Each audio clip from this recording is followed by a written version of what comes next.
আলুগুলো একটু বড় করে ডুমো করে কাটুন। ছোট আলু হলে গোটা গোটাও নিতে পারেন, একটু চিড়ে দেবেন ছুলে নিয়ে। এটা আমি জ্যোতি আলু দিয়ে রাঁধবো, চন্দ্রমুখী খুব তাড়াতাড়ি সেদ্ধ হয়ে যায়।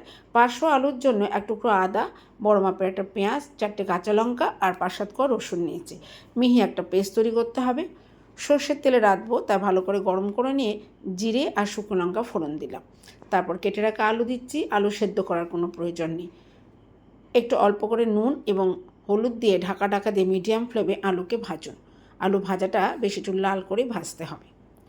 আলু ভাজা হয়ে গেলে এর মধ্যে বেটে রাখা মশলা দিন। তারপর তার সঙ্গে পরিমাণ মতো হলুদ এবং নুন দিয়ে ভালো করে কষান।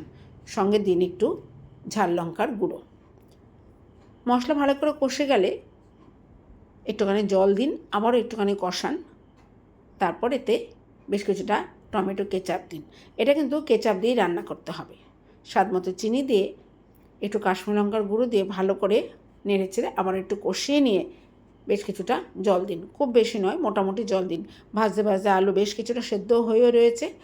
ভালো করে মিশিয়ে একদম লো ফ্লেমে 7-8 মিনিট বসিয়ে রাখুন। এবার দেখুন একদম হয়ে গেছে। টেস্ট করে নিয়ে একটুখানি কসুরি মেথি দিন। এটা কিন্তু দিতেই হবে।